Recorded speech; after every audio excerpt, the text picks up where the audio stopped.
Welcome to the Sound Like Us podcast, where we get the bedroom rock stars out of the bedroom, out into the world to hopefully get them the recognition they deserve.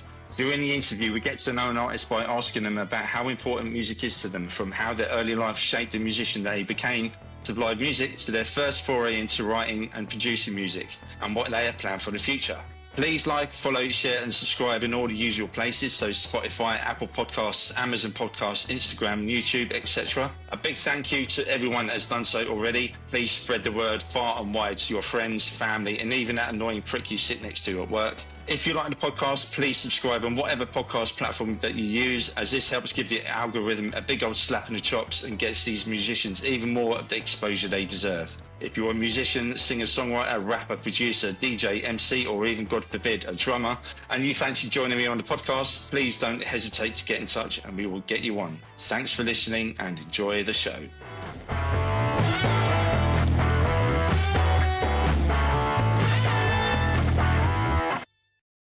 Welcome to the Sound Like Us podcast and today's guest, the frontman of the brilliant Danny and the Champions of the World, Grand Drive and Bennett Wilson Poole. Singer-songwriter Danny George Wilson. Danny, good afternoon and welcome to Sound Like Us. Thanks for having me. It's a pleasure. Danny, just want to say good afternoon and welcome to Sound Like Us. Thank you for coming on. My pleasure. Thanks for having me. No problems. Let's start by having you telling us a bit about yourself. I am a 52-year-old musician. I've been making records since I was about 18. I've made a load of records. I was in a band with my brother for many years called Grand Drive. We made about 5 or 6 albums. I've done a few solo records and I've done probably 7 or something like that with the Champs. Just been playing and touring and recording for many, many years. How many albums have you done now? I think it's 20. Wow. That includes a couple of live albums and also a side project that I did with 2 friends of mine. It's called Bennett Wilson Poole. We made 2 records. Tony Poole was in a great band called Starry-Eyed and Laughing in the 70s. And he's an incredible musician and producer and guitarist. And the other guy, Robin Bennett, was in the Champs. He was in the original Champs, but he had a band in the 90s called Gold Rush, who released a few albums. And also he's got a band called the Dreaming Spires, who have got a new album coming out soon as well. So yeah, I think it's about 20. But I've got another solo record coming out in January. So that's either 20 or 21. I don't know. I don't own them all either. It's a big old back catalogue you've got going there, big body of work. Yeah, I just keep doing it. I'm not really sure why, but the answer is that I love doing it and I love it. But my ambitions are slightly different probably to lots of musicians, or it's changed over the years. I just want to make cool music with my friends, basically. Yeah, I think a lot of musicians, when they're younger, they feel something inside themselves.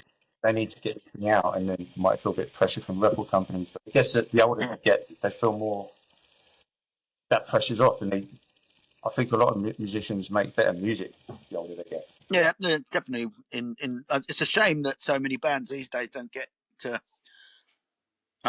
develop in the way that maybe certainly in the 90s bands were allowed to. You know, we the first 2 Grand Drive albums were released on Loose Records, which is I'm on that label now, and they've been around for that long. But then we were signed by BMG, and we made another 2 or 3 major label records, and they probably didn't sell very many copies at all, but they stuck with us because they enjoyed the music, you know. And I see a lot of bands who have an album out now and then you don't see much or hear much from them again.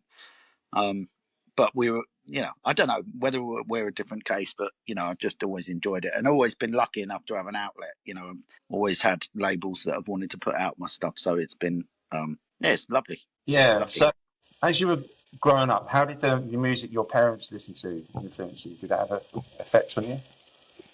Massive, probably the biggest influence on me still. My parents are Australian, and we moved to South London when I was about 4 years old. Prior to coming to the UK, that was in the 1977 or something like that. My dad's musical tastes were very much sort of soul and doo-wop and things like that, and R&B. He didn't buy into the 60s, or maybe it wasn't available to him in Australia in the same way as it would have been over here. But so he's very much into sort of what you'd call sort of jukebox classics, really. Jackie Wilson's probably his favourite singer, I'd say. But he knows all the doo-wop stuff, he knows all the bands. He's quite encyclopedic. He left school when he was 13, and his family had a shop and a milk bar. And he used, one of his jobs was to fill the jukebox. So he's got quite encyclopedic sort of knowledge of music around that period. But when they got here, he discovered Bruce Springsteen, and that sort of Southside Johnny, Bruce Springsteen, Tom Waits, stuff like that, and got really, really heavily into Bruce. So my sort of, when we were kids, we'd talk about Southside Johnny as if he was like an uncle or something, or part of the family. And but yeah, Bruce Springsteen was always playing in the car in our house. My dad was quite into bootlegs as well. So, there was 5 kids, and we'd be sitting in the car, and he'd say, "Who wants to hear a guitar solo?" And we'd all say, cheer. And then he'd put on Bruce Springsteen doing a massive guitar solo in Prove It All Night from a Winterland 1978 radio bootleg. So, and still Bruce is probably, I like lots of different types of music. I run a record shop. I'm obsessed with it, but I would be probably lying or trying to be cool if I didn't say that Bruce is certainly the biggest influence on me musically by some way. I absolutely love that man. Yeah, it's amazing. Went for the first time last year at Wembley Stadium, and I was there. Yeah, still got the energy. And yeah, amazing. Yeah, we did a whole new podcast about him. Yeah, without a doubt. I went to that Wembley gig, but I was going to go up to Liverpool yesterday or the day before, but it just didn't quite work out. But I would have liked to have seen it. Apparently, they were great shows. Yeah, exactly. Yeah, it would be amazing. So, what part of Australia your family from? My folks are from Melbourne and grew up in Melbourne. My mum was born in Aberdeen and went over to Australia with her family as a sort of £10 pom. And so she arrived in Melbourne probably when she was 7 or 8 or something like that. And my dad is born over there. But by the time when we came to England, we lived in the Sunshine Coast in Queensland, in a place called Mooloolaba, which I think is very, very sort of snazzy these days. When we moved over here, it was all the houses weren't built yet and stuff like that. It was a bit more, less built up. But yes, we moved from a surfing town in Queensland to come. I was born in Nambour. Okay, so where do you live now? Where did you move to? South London. I live in a place called Carshalton, which is right suburbs. Quite deep, Greater London, really. It's somewhere between, and I run a record shop in Sutton, which is where I grew up. It's pretty, for people who don't know that area, it's somewhere between Wimbledon and Croydon, basically. Yeah, well, I'm in Croydon. I live in Purley now, so I know Sutton quite well. I actually drove a train to Sutton today because that's what I did for work. What did you drive? I drove a train to Sutton today because that's what I do for work. Oh, you're a train driver? Yeah. Wow. Yeah, my brother-in-law's a train driver. Oh, okay. Yeah, they live in the area too. That's fascinating that you're from Purley, Croydon. My mate Lisa and Justin and my friend Debs, they run a record shop in Purley called Tenpin. Right. Okay. Is it still there? It's up. It's up by the fire station up there and turn left. Yeah, I know. Yeah, that's quite close to me actually. You'll have to go and check that one out. Yeah, it's a great shop. Yeah, you definitely should. They're great people. Say hello. Say hello from me. I will do. Will do. So can you share? Sorry. Hey. I was going to say. Sorry. Can you share how your background and the place you grew up in shaped your musical journey? Yeah, I mean, as you know, sort of Sutton and Croydon had a bit more of a music scene, and traditionally, when you look at the bands who played at the Greyhound and stuff like that, it looks incredible. There wasn't such a scene like that in Sutton, although in the 60s, the Stones and various bands used to play at the Red Lion at the bottom of Sutton. Oh yeah. But yeah, there was a few bands, but really the way that sort of my locality has sort of influenced my music mostly is I write quite a lot of songs about the area, and I guess that's probably being influenced by Bruce. Springsteen. I you know, I had periods of sort of romanticising Where You Live, and our band Grand Drive was named after the road that runs from Lower Morden up to Rains Park, a road called Grand Drive. And I guess the idea of naming it that is that the road is a pretty mundane South London road where nothing much happens. But when you see it on the page, it sounds like it could be some amazing sort of American highway or something. And the same for the band. I mean, we were making really romantic, big sort of country and soul influenced music, but that sort of sounded American. But we were, you know, from a fairly mundane kind of suburb. But yeah, I write a lot of songs. I mean, there's a song I wrote called Track 40 in Grand Drive, which was about it was just a road sign off the A217 as it leaves Sutton towards the M25, and there was just a 40 speed limit sign, but by that sign was where you nick in, and we'd ride our bikes, and that there was like a track and everything in there that all the kids called Track 40. And so songs like that, you know. Yeah. Is there a specific piece of music that transports you to another time or place, like brings back vivid memories or emotions, that kind of thing? Of somebody else? Yeah. To be honest, I mean, like I was saying earlier, you know, if I hear Prove It All Night, especially a live version by Bruce, it transports me immediately to the back of my mum and dad's car when we used to go on these holidays. There was 5 kids, and we'd all be just sort of chucked in the back, and we'd go on sort of fairly impromptu camping holidays in France, and nothing was booked, and we'd just drive around looking for somewhere to stay, really. And my dad would be playing these Bruce bootlegs. So there's an amazing bit in the Winterland 78 boot where Bruce says, this song's for everyone back home in Asbury Park who one day will hear this through the magic of bootlegging, is what he says. I'm not sure that Bruce's approach to bootlegging is quite the same now. But yeah, and then he plays Thunder Road. And I mean, you know, Thunder Road is one of the greatest songs. And I've tried to write my own Sutton Thunder Road a number of times, really. Well, there's magic in the night. Yeah, that's very true. Yeah. So, other than Springsteen, who would you say your main influences are? These days, it's changed a lot. I mean, still a similar sort of thread, I suppose. Probably my favourite contemporary band is Wilco. Jeff Tweedy has been a massive influence. When Grand Drive was in its real infancy, we weren't even called Grand Drive then. We were called Soul Green at the time. One of the very first sort of national tours that we did was opening for a band who we didn't know yet at the time, called Uncle Tupelo. And Uncle Tupelo was a band made up of Jeff Tweedy, who went on to Wilco, and a guy called Jay Farrar, who went on to form Sun Volt.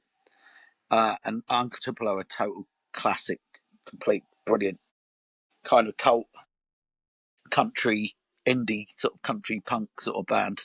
And we did a handful of dates with them, and they just absolutely blew me away. I was probably about 18, 19, and I just couldn't believe what I was seeing. That, you know, guys not that much older than us, you know, a couple of years older than us, writing songs that were just sounded like they'd been around forever. They sounded almost biblical, you know. And seeing them perform, that was a huge influence. And then both Sunvolt and Wilco have remained sort of huge parts of my life. I think Wilco are one of the greatest bands of all time. And I think that Sunvolt, certainly their first few albums, Trace is their first album, which in terms of old country or, you know, no depression type music, Trace is probably my favourite old country record of all time, to be honest. But the Jayhawks are a huge influence. A lot of those sort of 90s indie country bands were huge for me and introduced me to Graham Parsons and Gene Clark and the Byrds and all sorts of stuff. So yeah, probably Jeff Tweedy is my favourite contemporary musician. Do you go through a particular process to write those influences into your music? Is it like a... No.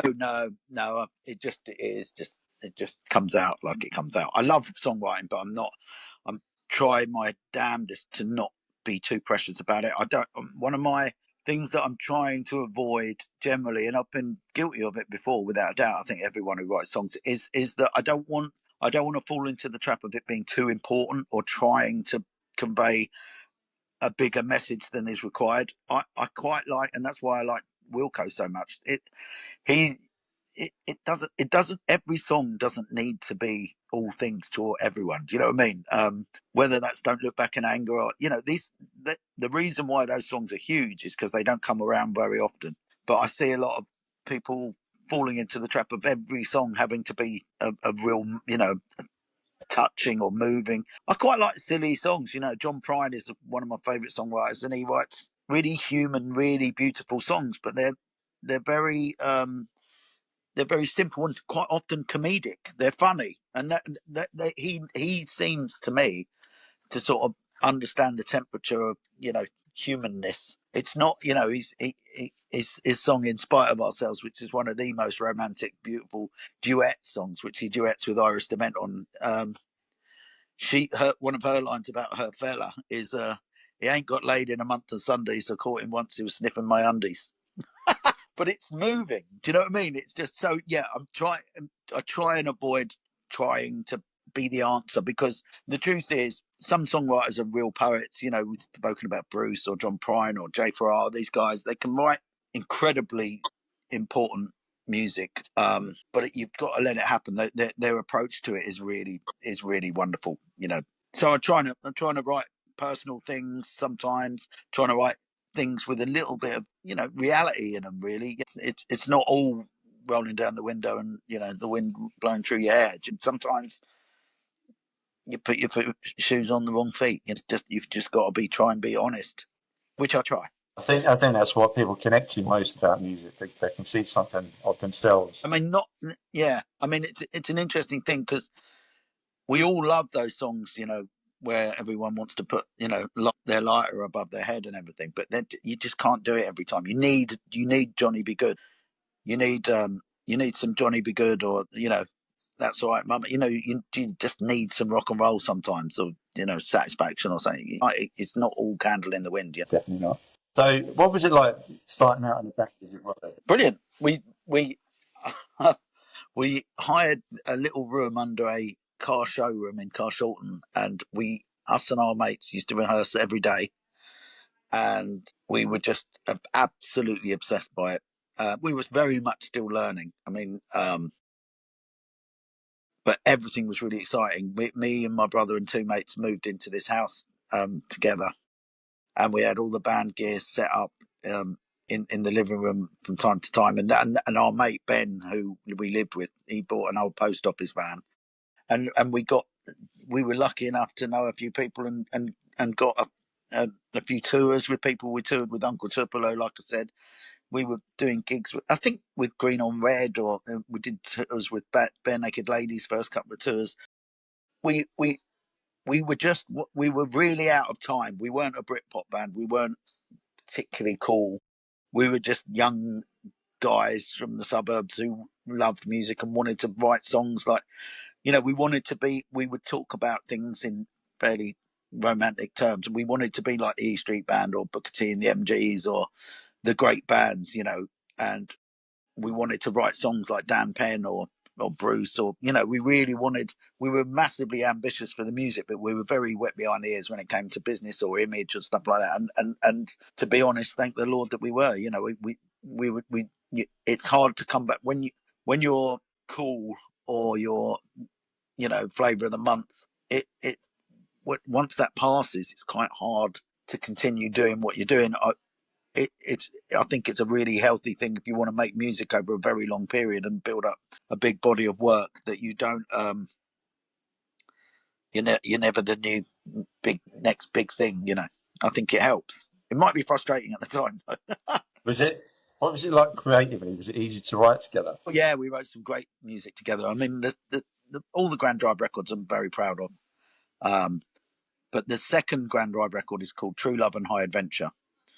And we really sort of upped our game on that record and wrote some really great music, and really spent a lot of time attention to the arrangements and stuff. So we were, I guess, at the time it was compared a bit to Mercury Rev or Flaming Lips, but it was a bit more country than that and a bit more earthy.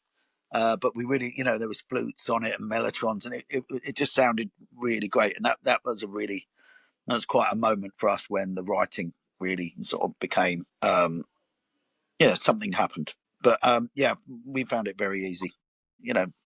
Obviously life then gets in the way a bit, and you get married or have kids or move to different areas and stuff like that. So we wrote a lot on our own as well. But it was a really, really fantastic time.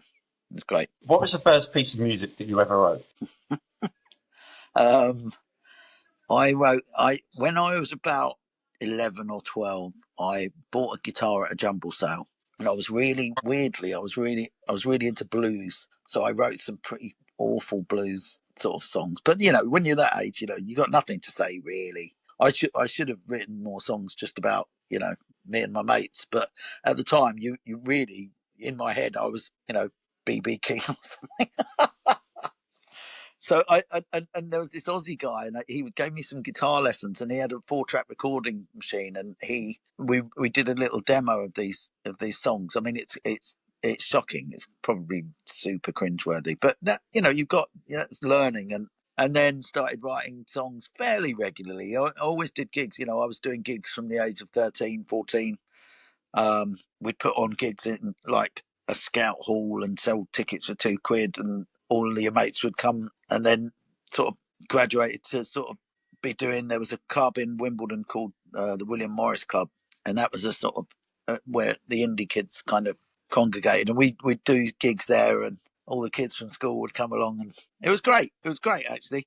But first songs, all when you consider that Jackson Browne wrote These Days when he was 16, when I was 16, there was nothing that I would have written that would have been of any use to anybody, apart from me as a learning curve. How someone like him could write something like that at that age? I mean, when I was 16, I didn't know what I wanted to do. Painfully wise now, and I'm 50, listening to the words of that song, you think, God, I wish I could do that. And he was 16. That's incredible.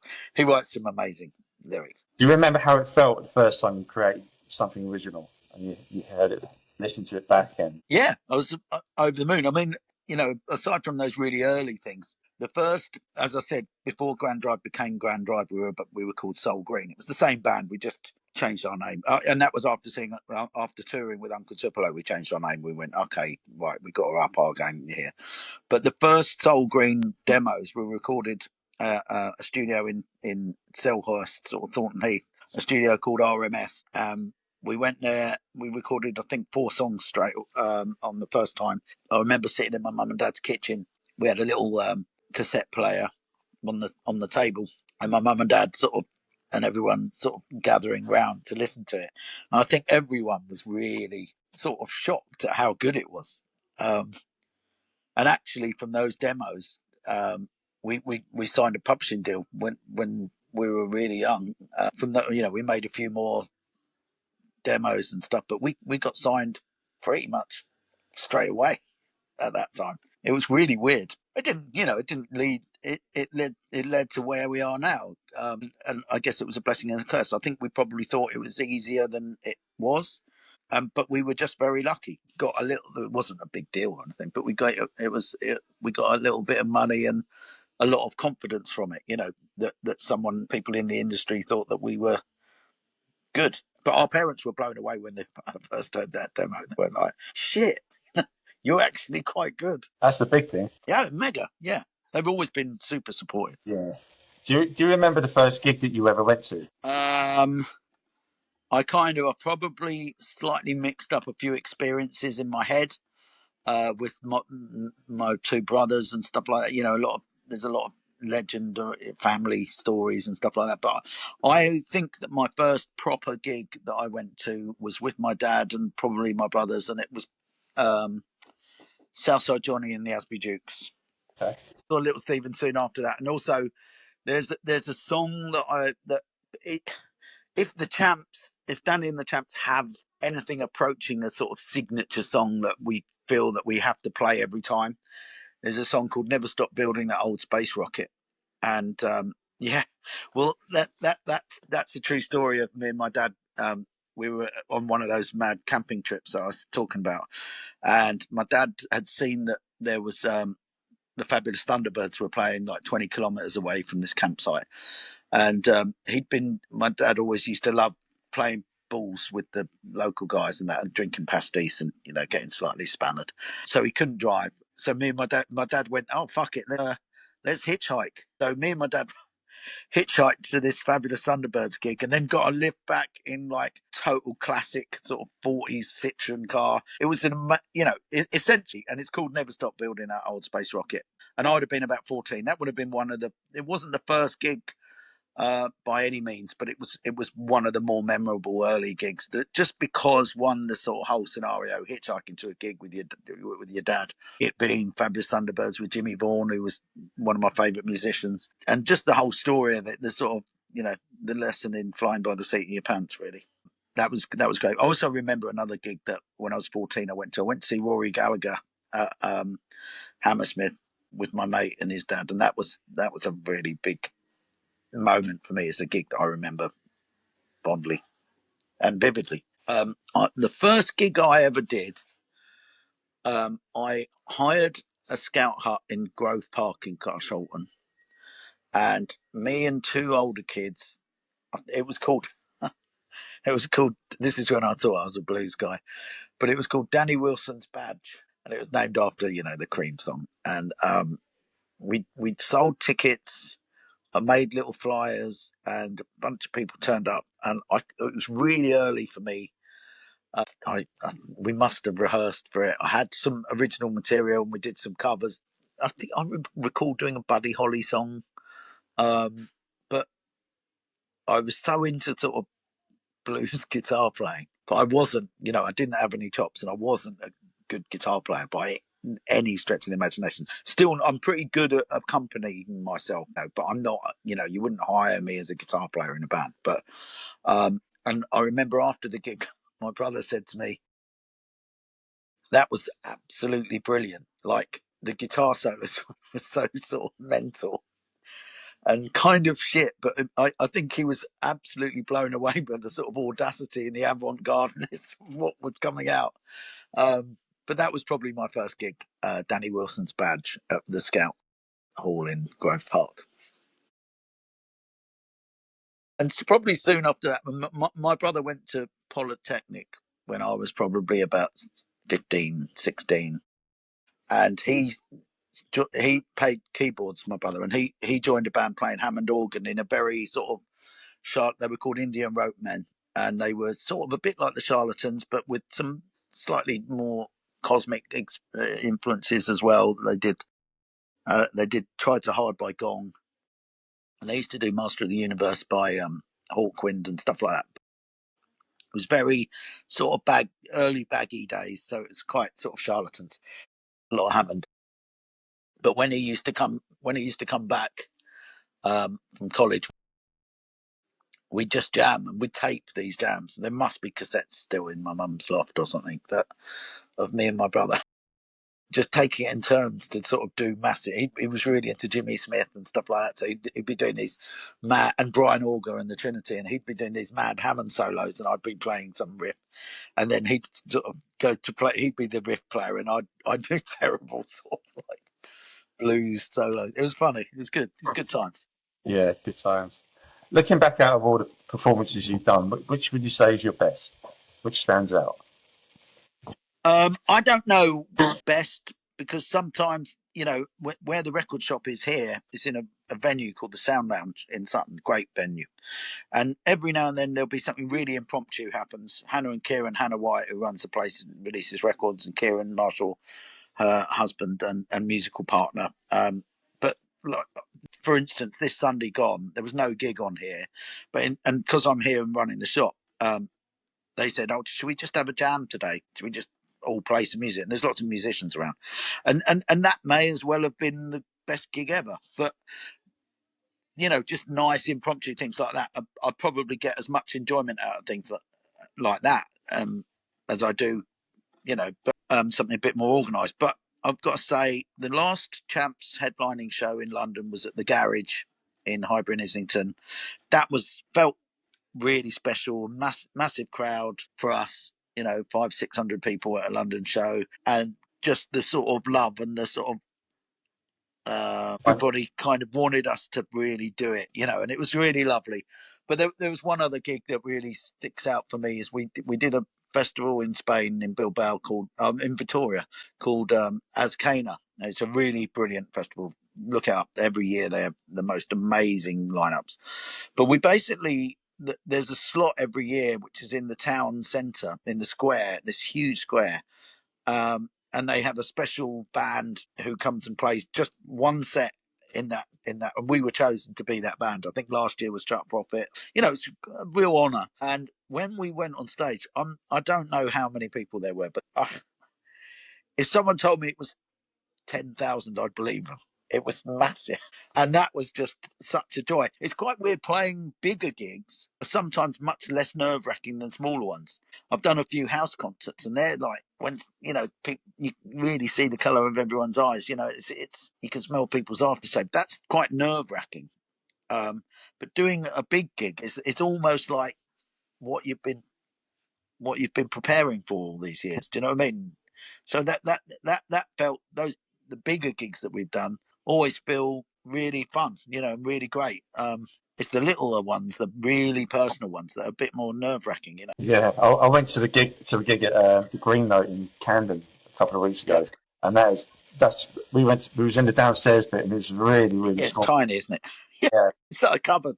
It's a nice venue. I really love the Green Note. It's lovely. great. Yeah, I was standing right next to the toilet and the bar, which is probably quite a good place for me to stand. Yes, yeah. Best of both worlds. But yeah, I saw my friend Adam Webb up there, and it's like you say, the smaller venues, I guess for the artists can be quite nerve wracking, but it creates a real kind of emotional connection between the Yeah, crowd. it's very intimate, isn't it? It's very intimate. Yeah. So you were, like you were saying earlier, you was in Bennett Wilson Poole with Robin Bennett and Tony Poole. How was that? Brilliant. Loved it. For both albums, I just love the songs. And I love both of them as musicians and friends. They're amazing. I think there may be more, there may not be. I don't know, but we are. It really took off in a weird sort of way. It was very. People were really enthusiastic about it, and it sort of happened in an interesting way, and it was brilliant. And for various reasons, it's not the priority now. I had to go and do a Champs album. Robin's got his um,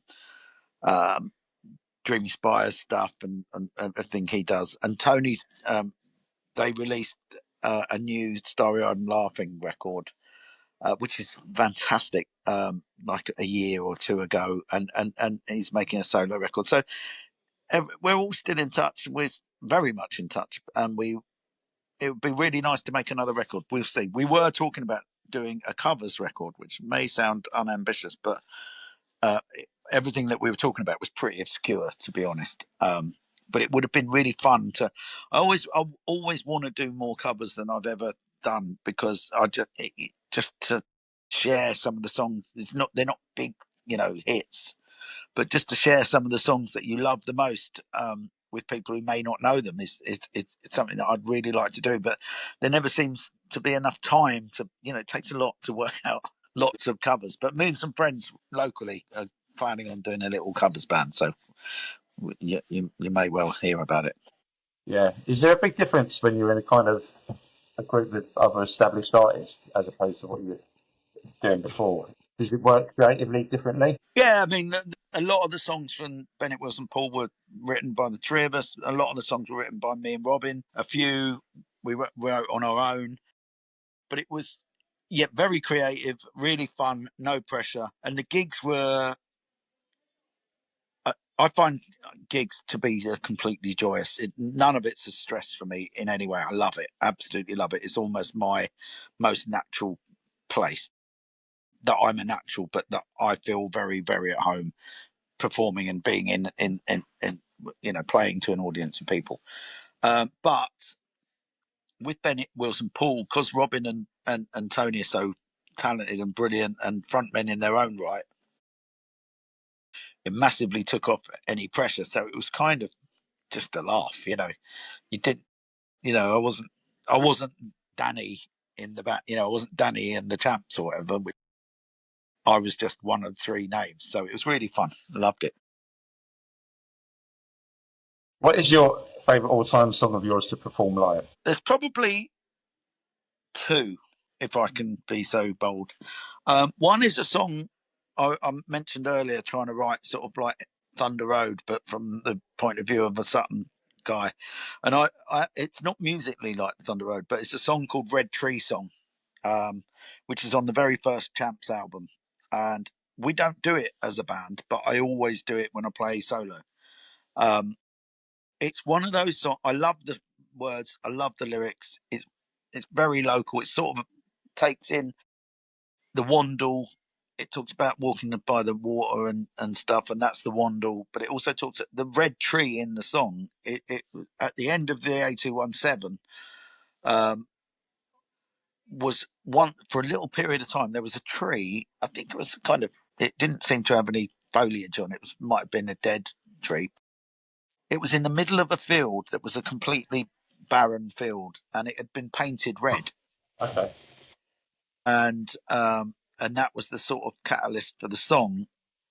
And I believe it was an artist who painted it red. I found out afterwards that it was painted, and it was a sort of art piece. But if you just anyway, so it was a song about home, the Wandle, and driving up the 8217 towards the motorway and to other things, and thinking about Sutton and as the older I get, the more sort of romantic I am about Sutton, which is not necessarily the same way everyone feels. But the other song that I really love is another real romantic song and a bit of a road song as well. Is a song called Henry the Van, and that's on the second Champs album. And again, the band, we started doing it on the last tour again.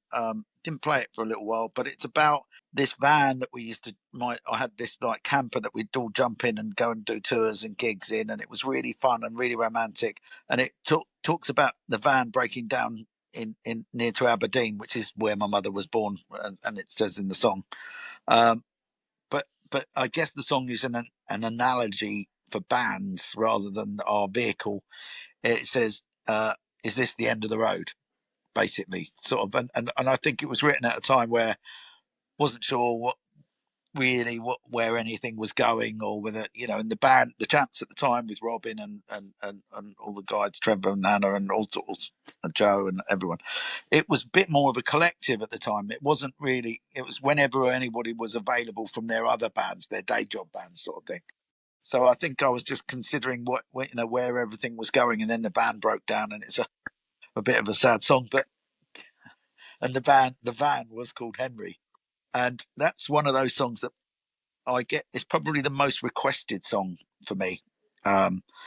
People often say, "Oh, you didn't play Henry," or shout out, "Can you play Henry?" It's just one of those songs. It seems to touch a nerve. And again, like I was saying earlier about trying to write songs that are too big or too universal or too important.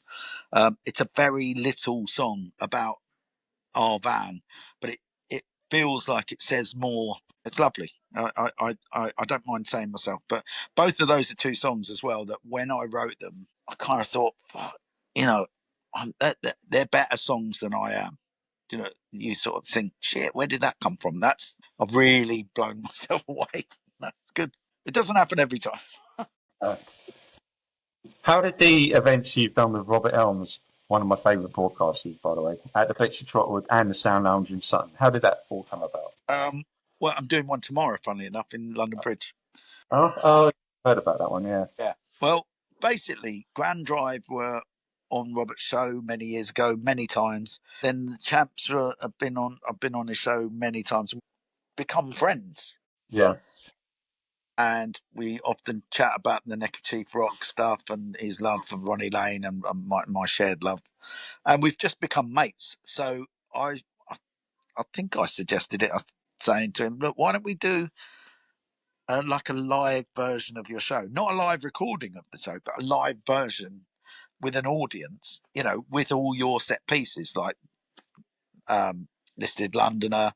Oh, and I was a Listed Londoner once, which was one of the greatest sort of honours, really. I've blown away to be asked to be that, and it was just loved it. Such an honour. But yeah, so he does Listed Londoner.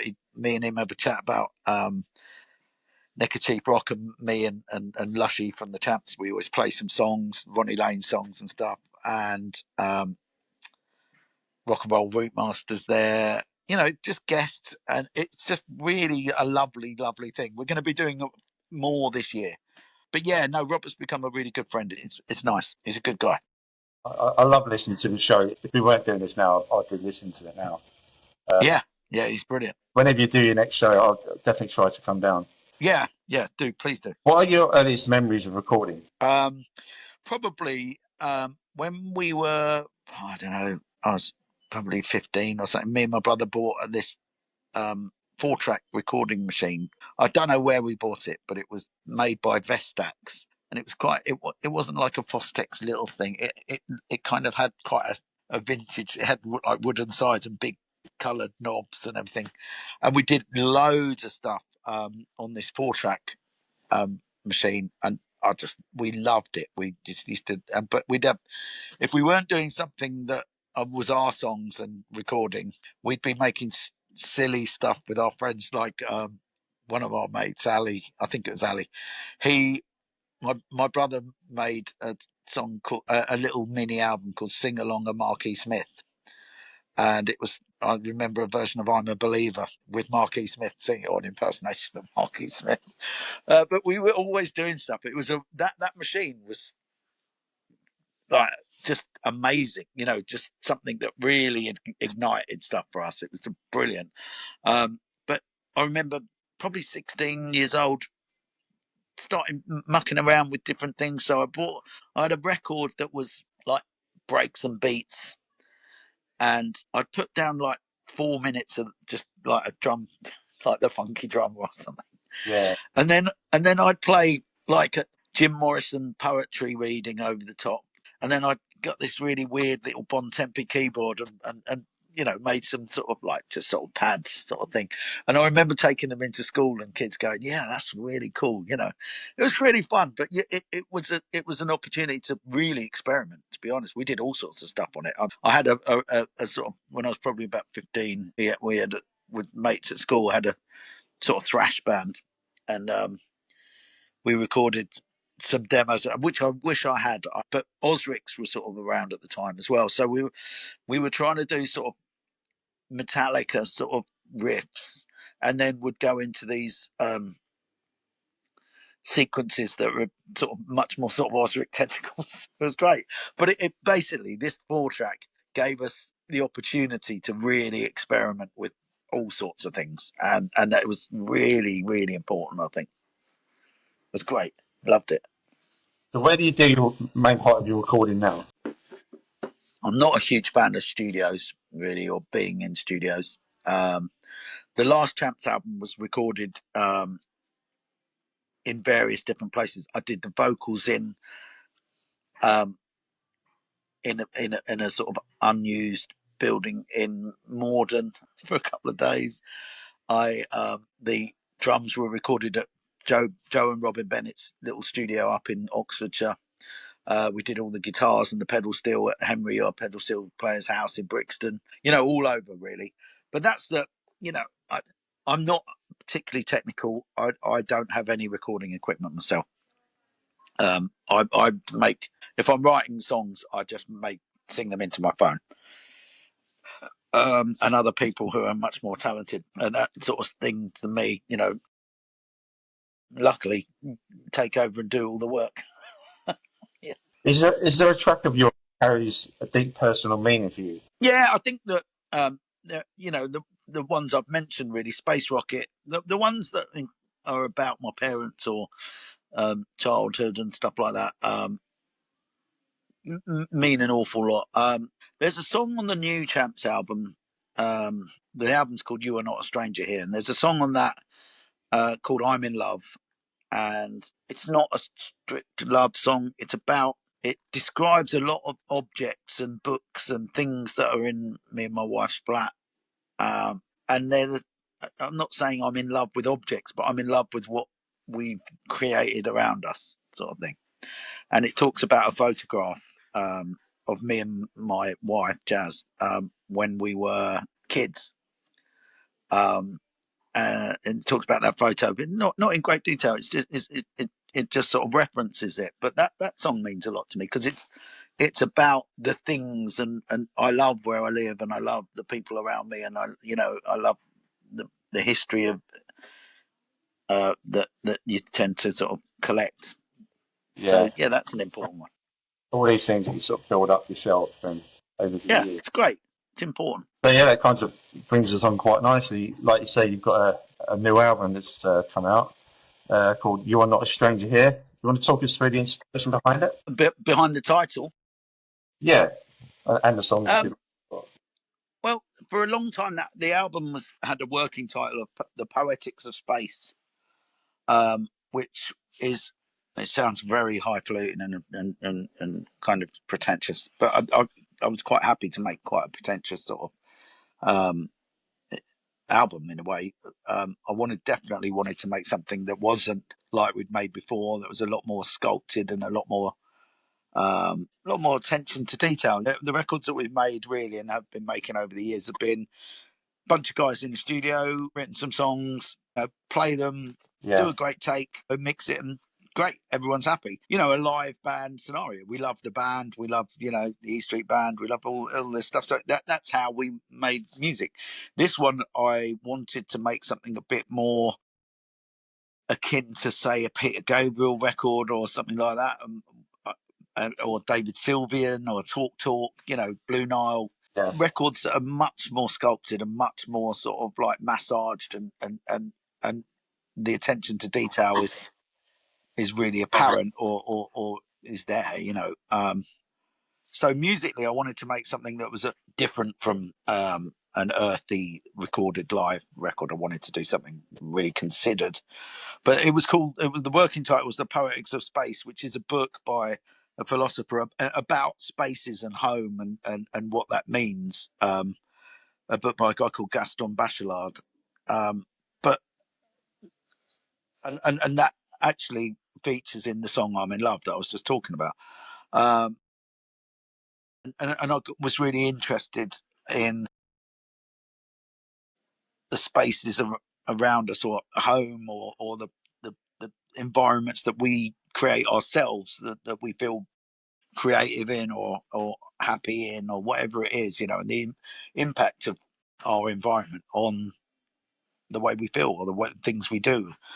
Um, but the poetics of so I decided not to have that as the album title, and we went with "You Are Not a Stranger Here." There's a number of you'll see it live, but they're not on the record. But essentially, there was a number of spoken word excerpts from the philosopher Alan Watts, who I was reading some of his stuff and really got into. And there were these sort of spoken word bursts that were sort of went throughout the whole album, in an early version of it. And the line that he uses at the end of one of his of the sentences that we use was, "You are not a stranger here," saying that we are of the world. We're not plonked on it. We are just like a wave, is what he taught. We come from the world. We're not plonked on top of it. I'm not a philosopher, obviously, but yeah. So it's it's a quote from Alan Watts, and it seemed to make a lot of sense in lots of different ways. Um, One way that I thought that it was quite interesting is that it was such a different album for Champs fans, I think, or we thought, and just it's a nice little message to take. That sort of the picture may have changed here, but it's yeah, still the same guys, it's still the same songwriting, it's still the same band. Things have changed, but you're not a stranger here. But also, just it's a message to the world. We're we want to embrace people. Yeah. So when you make music, what do you think of? Do you think of a particular person or environment, if you can say No, that? I just literally I still write. I can't write to order. I don't do it. I just sit down with my guitar and play it, and things unfold. Things reveal themselves. Quite often, lyrically, some of the songs that are much more sort of like stream of consciousness, you come back to and go, shoot, that really means something to me. That's about this, which I find fascinating. Which I really like. Jeff Tweedy from Wilco does that. He sings quite. I think he writes songs in an interesting way sometimes, where he just sort of mumbles and is making up melodies and singing sort of phonetically, and then goes back and listens and works out what does it sound like? What am I saying here? What does that sound? What words does it sound like I'm saying? And then works it out. And quite often they mean an awful lot. It's really interesting. I don't know whether there's any science to it, but it's nice to think about it like that. I mean, but no, I don't write with anything in mind at all. So to sort of see what comes out of it. And Yeah, and then I do a lot of editing. When I'm writing songs, I splurge. I really splurge. Just bang it out. It doesn't matter. If you don't like it afterwards, don't use it. But it's really fun. It's much more freeing, I think, to just write, just chuck it out there. And then the really, really interesting bit for me is the editing all the lyrics. Does this work? What's the structure of the song? That sort of thing I love doing. So I really like splurging creatively and then really getting down to it with the scissors. so tell us a bit more about the record store then.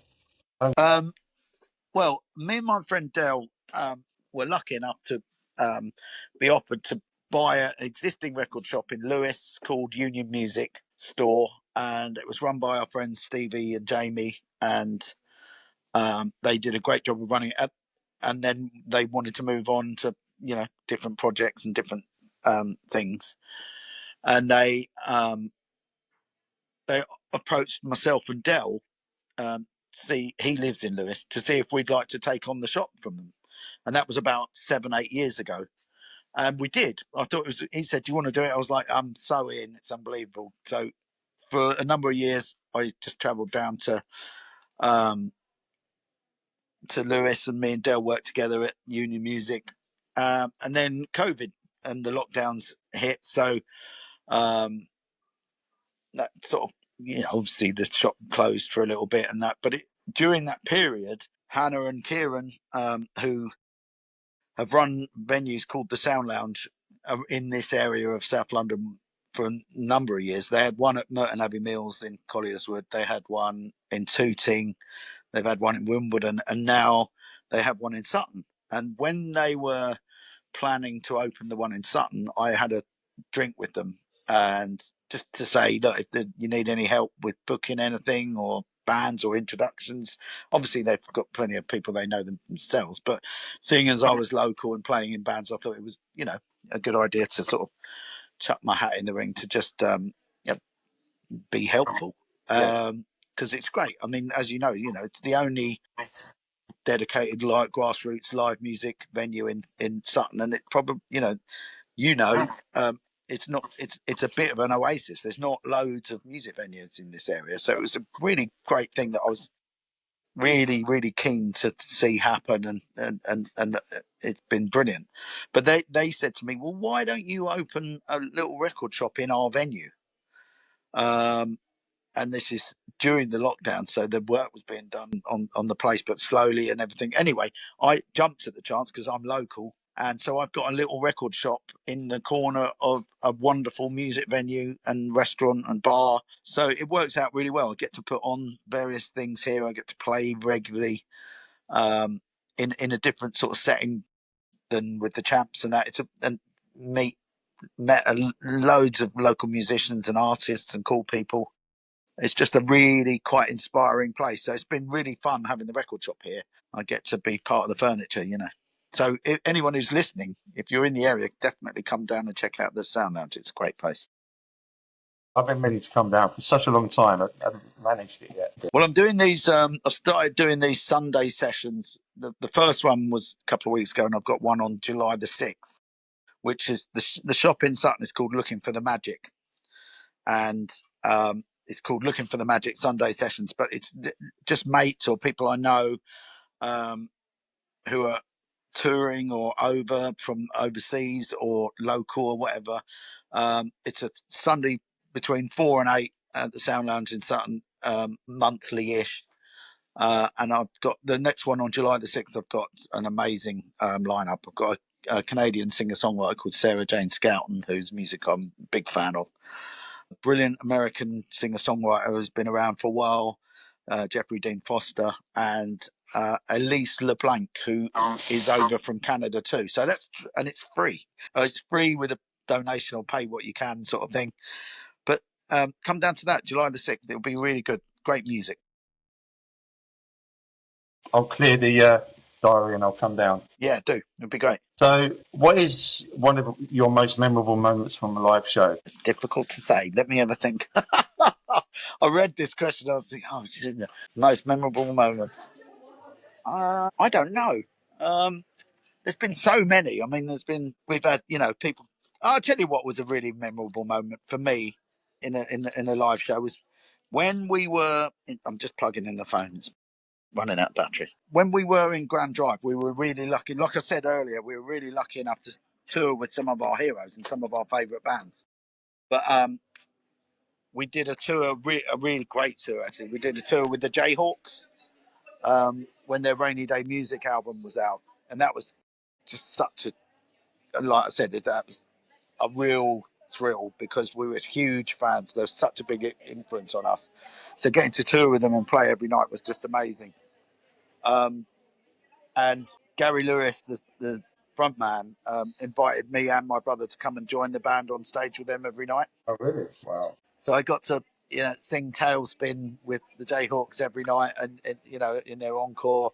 And my brother got up and played Hammond with them on a couple of our favourite songs. One is a song called Blue, and another one is Settle Down Like Rain, which is probably my favourite Jayhawk song. So that was such a massive thrill, being on stage with people who you respect and are huge fans of. It's quite something. What is the first song or album you ever really connected with on a deep level? Do you know what? The first song I ever actually sang, which is weird, is "My Girl" by the Temptations. But and I was really into a load of that sort of classic soul stuff and that. But that was a really big song for me. But I remember, when I was a kid, all the Bruce stuff was really important to me. But also stuff, I remember sitting in a tree with my sister singing Billy Joel songs, stuff like that. Just I connected with music in a really, I always absolutely loved it. And it's always been really important to me. But there was all sorts. I was always, and as everyone our age, I was always listening to the charts with the, record and pause buttons down, I remember, when Slippery When Wet came out, I was probably about 12. I thought that was amazing. Always, always blown away by music, Yeah, all sorts of music as well. It wasn't hip stuff, I wasn't, weirdly, I didn't grow up, I wasn't a John Peel guy. I liked the charts. yeah. I used to remember watching Top of the Pops when I was like 7 or 8, and I was just dancing around the room for half an hour Yeah, listening to Frankie it was Goes to so Hollywood. great, wasn't it? Yeah, it's kind of unashamed, just being in the moment, just loving music. Yeah. I can't understand, well, the way that we watch and consume TV or music is changed hugely. But being a kid and watching Top of the Pops every week was massive, wasn't it? It was just such a and the chart rundown, on the Sunday afternoon. That was really exciting. Uh, Back in the day, it's all changed Yeah, now. it has. Yeah, yeah. Which is a shame, but things change. That's progress, I guess. Yeah. Are there any bands currently or artists you enjoy playing alongside or seeing live in a local scene? Anyone you want to Uh, name? yeah, there's some. Yeah, I'm friends with lots of musicians. There's some really amazing songwriters around. There's a band who Sean the singer is American, but they're based in Oxford. They're called Steady Habits, who I really love. They've got an album coming out soon. I really enjoyed their music, and yeah, really enjoyed watching them live and stuff. They're great. Hannah White, who runs the Sound Lounge here, she's got a new album. She's got a new single out today. She's fantastic. There's a real little scene around the Sound Lounge that's building up. And there's just some bands coming out of it. The Rousings have got a gig coming up. They're really cool. There's a couple of guys who live in Sutton, from a band called the Jasmine Minks. And I love their music, but they were one of the first bands on Creation Records. They've been around a long time. Proper jangle indie pop, sort of really good. But they live in Sutton and they're regulars here. Tom and Chris, they come and play. There's just some really cool musicians and some really nice people around the Sound Lounge. It's really worth just people checking it out. But Steady Habits I really like. Hannah White, I'm a big fan of. Sarah Jane Scouten, who I've got coming down, I really love. I've got some label mates on Loose Records whose music I absolutely adore. The Hanging Stars, one of them, they're brilliant. There's just there's so much good music out there that that people, is there to discover. You've got a place like the Sound Lounge, people are going to come and sort of. Oh yeah, it's brilliant. Tell people all the time to come, and I've had lots of friends come and play. It's been great. Another album I'd look out for is the new Dreaming Spires album. Okay. It'll be out early sort of autumn, I think September maybe, but that's a fantastic record. So what does the future hold for you, both in the short term and the long term? I've got a solo record coming out on Loose Records in January, which I think at the moment is called Arcade. But that's recorded and done, about to be mastered. I'm really proud of that. It's got some really nice songs on, actually, and it's produced by a young guy down in Lewis, funny enough, called Hamish Benjamin, and he's done some really, really incredible string arrangements on there. So it's a little bit different for me. There's a few touches that I haven't really explored before. But anyway, that's coming out. That's really nice. We've got loads more dates with the Champs coming up, loads of festivals and shows in the autumn. And there'll be another Champs album at some point. Might be some collaborations with other people. I'll just keep writing and keep doing it. There's no great plan. There's no grand plan. It is just, as long as I'm enjoying making music and releasing it and playing, then you'll see me doing it. Yeah, definitely. Right, so that brings us to the end of this interview. You enjoyed it? Yeah, I had a great time. Thanks. A bit, it's interesting talking about yourself for such a long period, but I really appreciate you wanting to know about it. It's great. So, do you want to tell people about the new album? It's Danny and the Champions of the World. The album's called You Are Not a Stranger Here. It's on Loose Records, who, if you're not aware of their stuff, definitely check Loose Records out. You see some amazing stuff. They've got a new young band on Loose called Brown Horse, who've been doing pretty well. But they've got Courtney Marie Andrews released an album on Loose a few years back called Honest Life, and it's just it's a classic in my mind. Sturgill Simpson's Meta Modern Sounds in Country Music came out on Loose, and that's a bit of a classic too. They're a great label, and I'm really, chuffed to be in such great company there. So I don't take it for granted. Right, so how can people reach you online? You've got your socials, websites, that kind of thing? Yeah, I think it's DannyandTheChamps.com. I think I'm on. There's a Danny and the Champions of the World page on Facebook. Twitter, all of it. I'm fairly unenthusiastic about all of that stuff, but we are somewhere on all of it. Yeah, well, the way of the world in a minute for this kind of thing. Yeah, my favourite thing to do on social media is to share what music I've been listening to on my days off. That's the only I've seen that. Yeah, part of it that I really, really love and that I would do anyway. But social media for me, I sound like an old git, but there's just too much noise, too much shouting. I find it it can be quite a negative place. I gave it up for a few years, but just doing this, I had to do it again. Yes, look, it's a platform that is free, and lets you tell the world what, where you are and what you're doing, and that's invaluable to anyone. No one wants to do what they're doing in a cave, but what comes with that is like seeing and hearing lots of people's opinions, which is fine. It's fine. Yeah, you can put it down. Yeah. So please like, share, follow, and subscribe to the Sounds Like Us podcast on Instagram and YouTube. Danny, it's been an absolute pleasure having you come on. Thank you for taking the time out of your day to do it. No, it's my pleasure. Thank you for having me, Martin. I really appreciate it. Danny, thank you so much. Thank you. Brilliant. I'll see you on July the 6th. I'll see you on July the 6th. I'll be there, definitely. I'll tell the wife now. Take care, Martin. You Cheers, enjoy mate. yourself, mate. Thank I you. appreciate it. Bye-bye.